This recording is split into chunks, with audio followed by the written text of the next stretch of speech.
I am Julie, I'm your mum.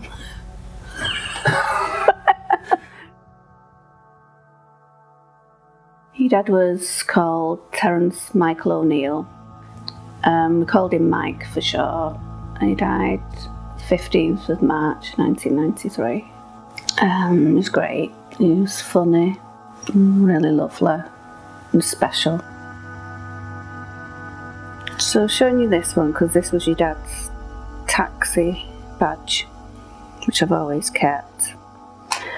And sadly it ran out the year he died as well, in the November, but that was his taxi badge. And this is your dad when he was out on the snooker tournament in Blackpool. And there he is as a taxi driver with my dad, chatting away. This is probably one of the first pictures we've had together when we first met.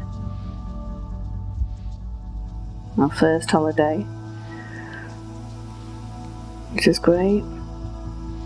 I don't think I could give anyone advice. I believe that only you can help yourself.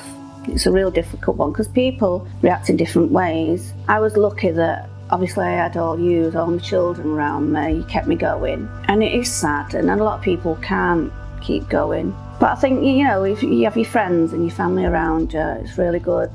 You've got to be strong for yourself, and I had to do that. I had to say enough now. No more crying, because I cried and cried. I cried washing up.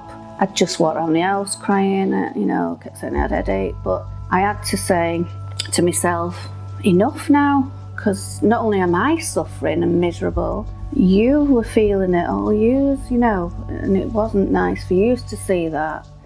So I just had to toughen up. And now, it's made me stronger because now I can cry. I can cry at Coronation Street or a film.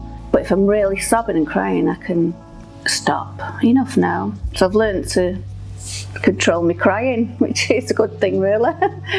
It's toughened me up. But yeah, I think the only advice, I suppose, to somebody is just be strong. If not for yourself, but for your family and your children.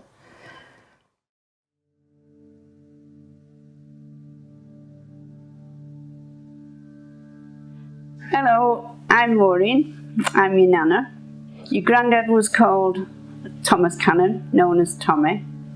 He died in the April 1994, age 55. He would have been 56 in the November. He was very disciplined as far as smartness. His shoes always had to be polished. His shirts had to be just done right. Yeah, he wherever he went anyway, it would be smart. He believed he had to be smart. Himself was a person that was a kind-hearted person. You know, if anyone was short of anything, he'd get something for them. He'd help them out. Your mum must have said she had to take you for some new shoes. And I know he said, I've got some money for Julie to get Michael's shoes. So, but it never happened. I think me and your mum spent the money on a drink. I found it in his pocket, the money. This was our silver wedding in 1986.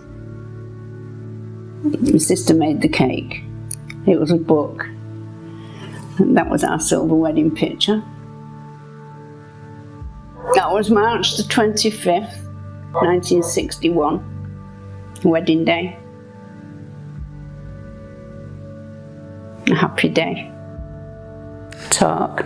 Write down. Keep writing. Anything you want, just write down. If it's only one word, keep putting it down. I found that a big help, just writing. I keep diaries, and I kept them well before, but to write things down if you're uncomfortable, or even if it's not on death, if it's something else and it's worrying you, write down or speak to people. I found it easier to write words. I might throw the paper away after, but I had to just write words down. It's hard, but you do get that. It does get easier, but I'm talking 20 odd years ago, but I can remember it.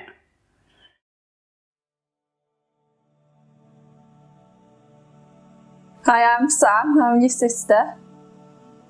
He was called Paul Junior Sal. He died on the 2nd of September 2010. He was a nice, genuine guy, good dad, good partner, hard working. He was great with people. He had loads of friends, quite a friendly person. Didn't go out much drinking, but when he was out, he was sociable, happy, got on with everyone. Just a real good family man. We had this tattoo done for PJ. It's his date of birth when he passed away.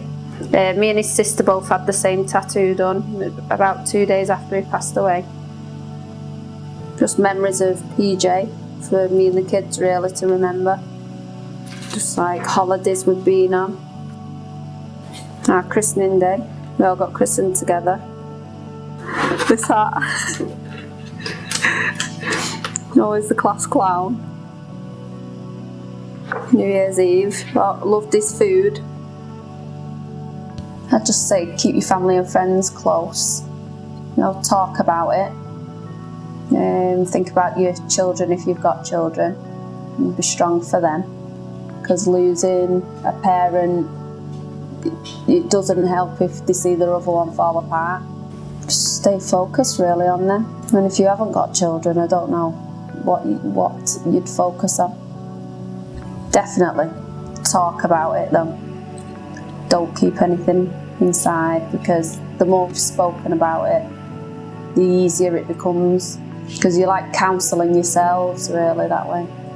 And you just learn to live with it. And it stays with you forever, but the better days do come.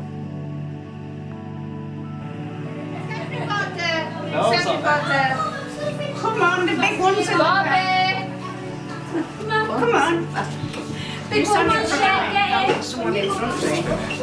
Okay, don't push me. Michael needs to get tanned. I don't want to stand next to you, it makes me white. Bruce, what's your name? Come here, Bruce, you get it. Come here. Come on. It's been balls, where are you going? Let's get down through. Come on, Shay. You ready? Come on, Bruce. So it's fine. You got a remote flash, or? You filming it? I'm filming it.